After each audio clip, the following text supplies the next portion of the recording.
ચાલો વિદ્યાર્થી મિત્રો, જય શ્રી કૃષ્ણ. તો ફિઝિક્સ લેક્ચર નંબર 6 આજે આપણે અભ્યાસ કરીશું વિદ્યુત બળોના સંદર્ભમાં સંપાતપણાનો સિદ્ધાંત સમજાવો. સુપરપોઝિશન પ્રિન્સિપલ વિદ્યુત બળોના સંદર્ભમાં. અચ્છા, તો સંપાતપણાનો સિદ્ધાંત શું છે તે આ વિદ્યુત શાસ્ત્રમાં આપણે આજે સમજીશું. તો મિત્રો, હવે આપણે એ વાત વિચારીએ સુપરપોઝિશનમાં કે આપણી પાસે કાર્ટેશિયન યામાક્ષ પદ્ધતિ છે, એક્સ વાય એન્ડ ઝેડ અને ઉગમ બિંદુઓ છે. હવે મિત્રો, જ્યારે આપણી પાસે બે કે તેથી વધારે વિદ્યુત ભારો હોય, યાની કે Q1 Q2 Q3 Q4 Q5 Q6 dash dash dash N જેટલા વિદ્યુત ભારનું તંત્ર હોય. અત્યાર સુધી આપણે મિત્રો કુલમના નિયમમાં બે બોડી વચ્ચે કેટલું વિદ્યુતીય બળ લાગે તે જ આપણે સમજેલા. હવે આપણે વિદ્યુત ભારનું તંત્ર બનાવીશું. એટલે કાર્ટેશિયન સિસ્ટમમાં મેં એ ચિત્ર તમને બતાવ્યું.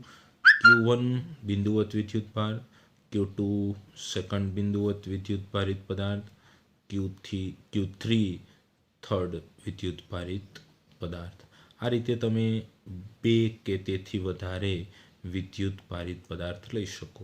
મેં સરળતા ખાતર 3 લીધા છે, આપ એન સુધી વિચારી શકો. ઓકે, તો હવે મિત્રો આ વિદ્યુત ભારનું તંત્ર થયું. Q1નો ઉગમ બિંદુને અનુલક્ષીને સ્થાન સદિશ R1, Q2નો ઉગમ બિંદુને અનુલક્ષીને સ્થાન સદિશ R2 વેક્ટર, Q3નો ઉગમ બિંદુને અનુલક્ષીને સ્થાન સદિશ R3 વેક્ટર. અચ્છા, અને મિત્રો આ Q2થી હું Q1 તરફ ચાલ્યો તો તે સદિશને મેં R21 વેક્ટર બતાવ્યો, જે કુલમના નિયમના સદિશ સ્વરૂપમાં આપે ભણેલા છીએ તે મુજબ મેં લખેલું. હું Q2થી Q1 તરફ ચાલું છું, R21 વેક્ટર. અચ્છા, એ જ રીતે Q3થી હું Q1 તરફ ચાલું છું તો R31 વેક્ટર. અચ્છા, હવે મિત્રો વાત એ છે કે આ મારી પાસે વિદ્યુત ભારિત તંત્ર છે, રાઈટ. હવે આપણે એવું વિચારીએ કે મારે Q1 બોડી પર Q2 અને Q3 વડે લાગતું કુલ વિદ્યુતીય બળ શોધવું છે. અચ્છા, ફરીથી વાત સાંભળજો મિત્રો. મેં ચોઈસ કરેલો છે Q1 વિદ્યુત ભારિત પદાર્થ, એના ઉપર Q2 અને Q3થી કેટલું વિદ્યુતીય બળ લાગે તે મારે જાણવું છે. તો મિત્રો એક વાત પાયાની તમને કહી દઉં કે કુલંબીય બળ જે આપણે ભણ્યા F = K Q1 Q2/R², એ ટુ બોડી ફોર્સ છે. બે વિદ્યુત ભારિત કરેલી બોડી વચ્ચે જ લાગતું બળ છે. ત્યારે ત્રીજો વિદ્યુત ભાર હોય તો પણ તેની અસર ત્યાં થતી નથી. અચ્છા, તો હું ફરીથી એ વાત રિપીટ કરું છું કે મારે Q1 ઉપર ટોટલ વિદ્યુતીય બળ શોધવું હોય તો કુલમના નિયમની હું મદદ લઈશ, અને કુલમના નિયમની મદદથી હું એ કામ કરીશ મિત્રો કે Q2 વડે Q1 ઉપર હું બળ લગાડી દઈશ. હવે બળ લગાડતા આપ મિત્રોને આવડતું જ હશે, કારણ કે ધન અભિધન તો ધન વચ્ચે અપાકર્ષી બળ હંમેશા બંને વિદ્યુત ભારોને જોડતી રેખા પર લાગે, રાઈટ.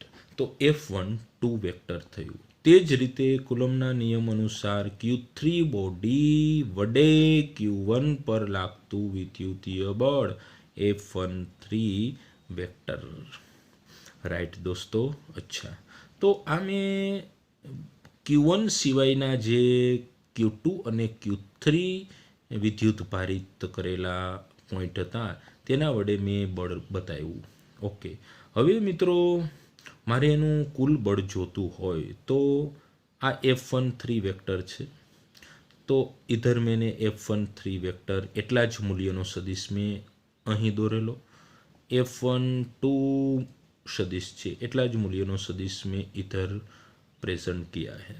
અચ્છા, તો આ એક સબાચકો મેથડ થઈ ગઈ. સબાચકો મેથડથી આપ નેટ ફોર્સ બતાવી શકો. તો આ F1 ઉપર લાગતું નેટ ફોર્સ છે. અચ્છા, આ થઈ મિત્રો આકૃતિ દ્વારા સમજ કે ટોટલ ફોર્સ કઈ રીતે મળી શકે. ચાલો હવે એને થોડું થિયરી સ્વરૂપે આપણે અર્થઘટન સમજી લઈએ. તો મિત્રો મારી પાસે તંત્ર હતું. તંત્ર શેનું બનેલું હતું? 3 બિંદુવત વિદ્યુતભારનું Q1 Q2 Q3.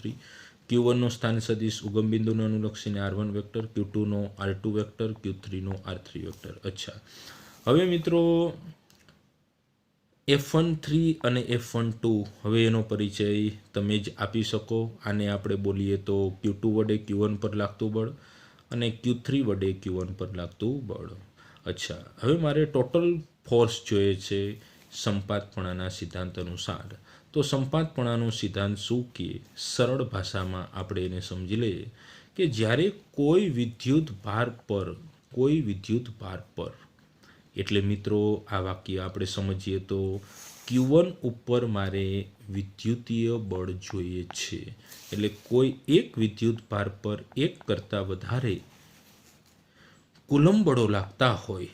એક કરતાં વધારે કુલમ બળો એટલે આકૃતિ તમે જોઈ લો. એક લાગેલું F13 અને સેકન્ડ લાગેલું F12.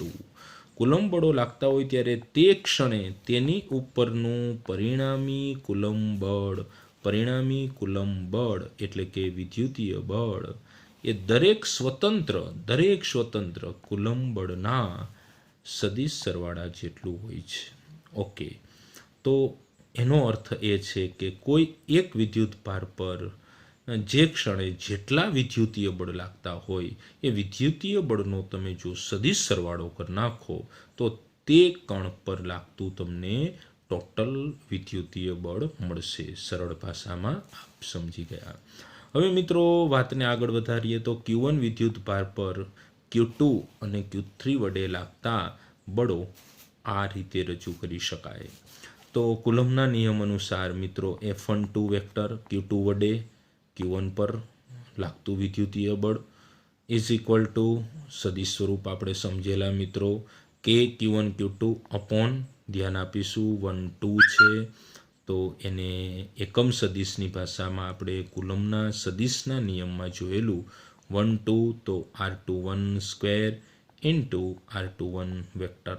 અચ્છા, હવે એને આપણે સારી રીતે ગાણિતિક ભાષામાં ડિક્લેર કરવું હોય તો F12 vector is equal two કે Q1 Q2 અપોન આ મેથડ આપણે સમજેલા 1 2 છે દોસ્તો. જો એકમ સદિશ હોય તો 2 1 આવશે. 1 2 ને બદલે 2 1 આવશે. અને ગાણિતિક સ્વરૂપ માનાંકના અને વેક્ટર ફોર્મેટમાં જોતું હોય તો F12 ઇઝ ઇક્વલ ટુ કે Q1 Q2 અપોન મેગ્નિટ્યુડની અંદર R1 વેક્ટર માઇનસ R2 વેક્ટરનો cube into R1 minus R2. અચ્છા, એ જ રીતે મિત્રો F13 Q3 વડે Q1 પર લાગતું બળ ઇઝ ઇક્વલ ટુ કે Q1 Q3 અપોન 13 છે દોસ્તો. એકમ સદિશના પદમાં લખવું છે તો પદ ઉલટાવી દો. R31 square into R31 vector. એને ગાણિતિક ભાષામાં આ રીતે લખીશું F13 વેક્ટર ઇક્વલ ટુ કે Q1 Q3 અપોન મેગ્નિટ્યુડની અંદર R1 vector minus R3 vector માનાંકનો cube into R1 minus R3. અચ્છા, એ આપણે કુલમના નિયમના સદિશ સ્વરૂપની વાલા વિદ્યાર્થી મિત્રોએ સરસ રીતે પ્રેક્ટિસ કરેલી જશે. અને અગત્યનો પોઈન્ટ મિત્રો આકૃતિ સમજાવતો તો ત્યારે મેં કીધેલું કે કુલંબીય બળ એ 2 બોડી ફોર્સ છે. એટલે કે 2 વિદ્યુત ભારિત કરેલી બોડી વચ્ચે જ વિદ્યુતીય બળ લાગે. ત્રીજો વિદ્યુત ભાર ત્યાં હાજર હોવા છતાં પણ તેની અસર નહીં થાય, કારણ કે F ઇક્વલ ટુ કે Q1 Q2 બાય R સ્ક્વેરને કુલમ્બ્સ લો અનુસરે છે. અચ્છા, હવે આપણે આગળ વધીએ તો આ બંને સ્વરૂપ આપે સરસ રીતે જોયા. F12 વેક્ટર અને F13 વેક્ટરના સૂત્રો આપણે સરસ રીતે બનાવી લીધા. હવે એની વાત આપણે આગળ વધારીએ તો હવે સુપરપોઝિશન સંપાતપણાના સિદ્ધાંત મુજબ કે Q1 પર મારે ટોટલ એટલે કે પરિણામી વિદ્યુતીય બળ જોતું હોય F1, તો આપણે સંપાતપણાના સિદ્ધાંત અનુસાર કામ કરીશું. મારે Q1 પર પરિણામી વિદ્યુતીય બળ મેળવવાનું હતું, એટલે F1 vector is equal two બાકીના જે બંને વિદ્યુતીય બળ આપણે મેળવેલા એનો સદિશ સરવાળો મિત્રો થશે. તો અહીં સદિશ સરવાળો આપ જોઈ શકો છો, F12 vector plus F13 vector. F12 વેક્ટરનો answer KQ1 Q2 upon R21 square into R21 caret plus F13નો answer KQ1 Q3 upon R31 square into R31 caret. અચ્છા, તો આ એનું ટોટલ ફોર્સ પ્રાપ્ત થશે મને. અચ્છા, જો મિત્રો n વિદ્યુત ભારનું તંત્ર બનેલું હોય, આપણે જે આકૃતિ ડ્રો કરેલી એમાં 3 વિદ્યુત ભારનું તંત્ર હતું. હવે જો n વિદ્યુત ભારનું તંત્ર હોય, એટલે કે મારી પાસે Q1 વિદ્યુત ભાર, Q2 વિદ્યુત ભાર, Q3, Q4, Q5 up to Qn જેટલા વિદ્યુત ભારનું તંત્ર હોય, અને મારે Q1 વિદ્યુત ભાર પર, કેના ઉપર મિત્રો ખાસ આપણી ચોઈસ છે, Q1 ઉપર આપણે મારવાનો છે. તો Q1 વિદ્યુત ભાર પર બાકીના તમામ વિદ્યુત ભારો વિદ્યુતીય બળ લગાડશે.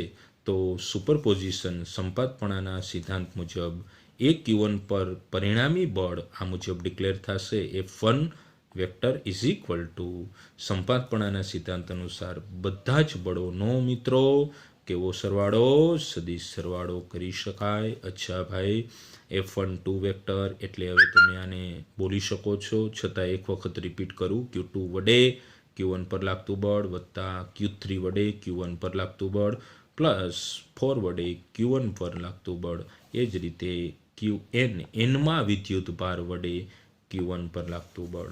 અને તેનું મેથેમેટિક્સ આપ રજૂ કરી શકો છો સિમ્પલ રીતે, ઇક્વાલિટી KQ1 Q2, કારણ કે 1 અને 2 વચ્ચેનું સૂત્ર KQ1 Q2 અપોન, કેવી રીતે મિત્રો સમજી ગયા, એકમ સદિશના પદમાં લખવું હોય તો 1 2 ને બદલે પદ ઉલટાવો, R21 square into R21 caret.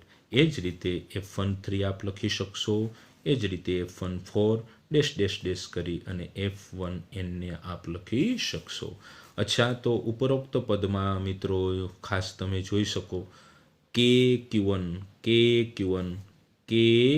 બધામાં છે, એને તમે કોમન કાઢી શકો. બાકીના ટર્મ્સને બ્રેકેટમાં બતાવો. Q2 इधर Q2 बचेगा upon R21 square into R21 vector plus इधर Q3 बचेगा क्योंकि KQ1 कॉमन निकला है, Q3 upon R31 square into R31 caret plus up to dot dot plus Qn રહેશે મિત્રો upon Rn1 square into Rn1 vector bracket complete. અને K એટલે આપણે લખી શકીએ, જાણીએ છીએ લેક્ચર 3ની અંદર આપણે કુલમ્સ લો ભણેલા, એમાં કેને બદલે સરળતા ખાતર 1/4πε0 ઇન્ટુ Q1. અને આ જે બ્રેકેટવાળું પદ છે મિત્રો, એને ગાણિતિક રીતે તમે એક પદમાં બતાવી શકો, કારણ કે બધા પદ એકબીજા સાથે એડ થયેલા છે, એટલે કે સરવાળાથી જકડાયેલા છે. તો તેને સિગ્મા આપી દો, સિગ્મા I બરાબર 1 થી n. એ શા માટે મિત્રો? કારણ કે તમારી પાસે જે વિદ્યુત ભારનું તંત્ર હતું એ કેટલા વિદ્યુત ભારનું તંત્ર હતું? તો મિત્રો n વિદ્યુત ભારનું તંત્ર આપણી પાસે હતું, એટલે 1 સે લેકર n સુધી લિમિટ આપી દો. But I is not equal to 1. વાલા દોસ્તો, આપ સમજી ગયા કે પોતે પોતાના ઉપર બળ નહીં લગાડી શકે, કારણ કે આપણે ચોઈસ કયા વિદ્યુત ભાર ઉપર વિદ્યુતીય બળ લગાડવાનું હતું મિત્રો? તો કે Q1 પર મારે બળ લગાડવાનું હતું. તો પોતે તો પોતાના ઉપર બળ ન લગાડી શકે, તો 1 થી n હું I નોટ ઇક્વલ ટુ 1 કહી દઉં છું, એટલે તમે I એક નહીં લઈ શકો. તો તમે અહીંયા બીજી રીતે બી લખી શકો, I બરાબર 2. ખાસ જોજો મિત્રો, I બરાબર તમે 2 થી n સુધી પણ લખી શકો. અચ્છા, તો બાકીના ટર્મ્સને QI अपॉन R2131, तो RI1 નો સ્ક્વેર ઇન્ટુ RI1 કેરેટ. હવે મિત્રો તમે I બરાબર 1 તો નહીં મૂકી શકો, 2 મૂકી શકશો. તો તમે અહીંયા મૂકશો તો Q2 પદ આવી જશે અપોનમાં R21 નો સ્ક્વેર ઇન્ટુ R21 કેરેટ. આ પદ બની ગયું મિત્રો. એ જ રીતે તમે પછી આઈની અંદરથી 3 ઉપાડશો, 3ને આઈના સ્થાને રજૂ કરશો એટલે તમારું આ ટર્મ્સ બનશે. એ રીતે આપ આગળ ડેશ ડેશ મુજબ કિંમત મૂકતા જશો તો વિદ્યુતીય બળ તમને સારી રીતે પ્રાપ્ત થઈ જશે. તો મિત્રો સુપરપોઝિશન પ્રિન્સિપલ સિમ્પલ પ્રિન્સિપલ है. અને હવે મારે એક તમને સરસ મજાની વાત કહેવી છે કે સમગ્ર સ્થિત વિદ્યુતશાસ્ત્રનો આધાર કુલમના નિયમ અને સંપાતપણાના સિદ્ધાંત પર રહેલો છે. અચ્છા દોસ્તો, તો સુપરપોઝિશન પ્રિન્સિપલ સંપાતપણાનો સિદ્ધાંત 2 વખત અચૂક લખો, વિડીયો કમ્પ્લીટ જુઓ મિત્રો, કારણ કે દિવસો તમે બરબાદ ન કરતા. તો સિમ્પલ રીતે 25-30 મિનિટના વિડીયો લેક્ચર હોય તો એ આપ શાંતિથી એટલું બોરિંગ બી ન થઈ શકો, કંટાળો બી ન આવી શકે, એને તમે સહેલાઈથી સમજી શકો. હવે મિત્રો અહીંયા કુલમના નિયમની બધી ટિપ્પણીઓ પૂર્ણ કરેલી, તો આપણે એના ઉપરના આપણે ન્યુમેરિકલ દાખલાઓનો અભ્યાસ કરીશું. તો સૌથી પહેલો દાખલો તમારી પાસે હું લાવ્યો આ મુજબ છે મિત્રો. એક્ઝામ્પલ 1, પહેલા રકમને આપણે ઓળખી લઈએ. ધાતુના 1 ગ્રામ દળના ગોળામાં, એટલે મારી પાસે કોઈ ગોળો છે જેનું દળ 1 ગ્રામ છે, એ ગોળામાં 5 × 10⁻21 પરમાણુઓ છે. ઓકે, એ ગોળાની અંદર એટલા પરમાણુઓ છે. જો આ પરમાણુઓ પૈકી 0.01% એ પરમાણુમાંથી દરેકમાંથી 1 ઇલેક્ટ્રોન દૂર કરવામાં આવે, એટલે આપણી પાસે એટલા પરમાણુ છે, એના પર્સન્ટેજ 0.01% પરમાણુમાંથી દરેકમાંથી આપણે 1 ઇલેક્ટ્રોન મિત્રો 1 ઇલેક્ટ્રોન દૂર કરવામાં આવે તો ગોળાએ મેળવેલો ધન વિદ્યુત ભાર કેટલા કુલમ હશે. અચ્છા, તો આપ સ્ક્રીન ઉપર રકમ શાંતિથી વાંચી શકશો. અચ્છા, તો મિત્રો વાત સિમ્પલ છે કે અહીં આપણો ગોળો ઇલેક્ટ્રોન ગુમાવે છે. હવે સીધી વાત છે કે કોઈ બોડી ઇલેક્ટ્રોન ગુમાવશે તો એ ધન વિદ્યુત ભારિત બનશે. તો ગોળો છે ઇલેક્ટ્રોન ગુમાવશે તો ગુમાવેલા ઇલેક્ટ્રોનની સંખ્યા મારે શોધવાની છે, અને એ વસ્તુ હું શાંતિથી સમજાવી શકું. 0.01% પરમાણુમાંથી દરેકમાંથી 1 ઇલેક્ટ્રોન ગુમાવે. 0.01% એને મેં સમજાવ્યું, ટકા 100 ઉપર હોય છે, તો 100 પરમાણુએ 0.01 ઇલેક્ટ્રોન એ ગુમાવે છે. 0.01%નો અર્થ 100એ 0.01, તો આપણી પાસે કેટલા પરમાણુ છે? 5 × 10⁻21 પરમાણુ એ કેટલા ઇલેક્ટ્રોન ગુમાવે. ઓકે, સીધી વાત છે. તો આ છે ચોકડી ગુણાકારની મેથડથી તમે આનું સિમ્પ્લિફાઈડ આપો. 5 × 10⁻21 ધીસ 0.01/100. તો એને મેં એમ બી બતાવી શકાય, અથવા તમને ડાયરેક્ટ આ રીતે બી લખી શકાય કે આપેલ પરમાણુઓ 0.01%ના દરથી ઇલેક્ટ્રોન ગુમાવે છે, તો 5 × 10⁻21 × 0.01%, અથવા મેં તમને આ રીતે આપેલી એ રીતે બી તમે કરી શકો. 5 × 10⁻21 × 0.01/100. આ સ્ટેપ તમારા માટે અગત્યનું હતું. સિમ્પ્લિફાઈડ આપવાનું છે મિત્રો, તો તમને શું મળશે? ગુમાવેલા ઇલેક્ટ્રોનની સંખ્યા. આનો આન્સર તમે કરશો તો 5 × 10⁻27 ગુમાવેલા ઇલેક્ટ્રોનની સંખ્યા બતાવે. હવે મારે શું શોધવાનું હતું? ગોળાએ મેળવેલો ધન વિદ્યુતભાર. ભૂલી ગયા દોસ્તો? તમારી પાસે એન આવી ગયો અને ઇલેક્ટ્રોન ગુમાવે છે, બોડી ધન બનશે. હવે તમે ક્વોન્ટમીકરણનું સૂત્ર જાણો છો, Q = Ne. તો એન શું હતું? નંબર ઓફ ઇલેક્ટ્રોન કે નંબર ઓફ પ્રોટોન, એટલે કે ઇલેક્ટ્રોન કે પ્રોટોનની સંખ્યા. અચ્છા, તો એન તમારી પાસે 5 × 10⁻27, ઇલેક્ટ્રોનનો ચાર્જ આપ જાણો છો 1.6 × 10⁻19, પોઝિટિવ જ લેશું મિત્રો. તો આનો આન્સર તમે કેલ્સી યુઝ કરશો તો સાદુરૂપ આપશો તો +0.08 કુલમ. પ્લસ શા માટે? કારણ કે ગોળો ઇલેક્ટ્રોન ગુમાવે છે, અને જે પદાર્થ ઇલેક્ટ્રોન ગુમાવે તો તે ધન વિદ્યુત ભારિત બની શકે. તો આમ ગોળો ઇલેક્ટ્રોન ગુમાવતો હોવાથી ગોળો ધન વિદ્યુતભારિત થશે. તો આના સિમ્પલ એક્ઝામ્પલ હતો ક્યુ બરાબર એની. મેં એક દાખલો તમને પ્રેક્ટિસ માટે આ રીતે રજૂ કરેલો. આપની પાસે કોઈ બુક હોય તો એમાંથી ક્યુ બરાબર એની એમના દાખલા સિમ્પલ રીતે તમે ગણી શકશો. ઓકે, એક્ઝામ્પલ નંબર 2 રકમ આ મુજબ છે.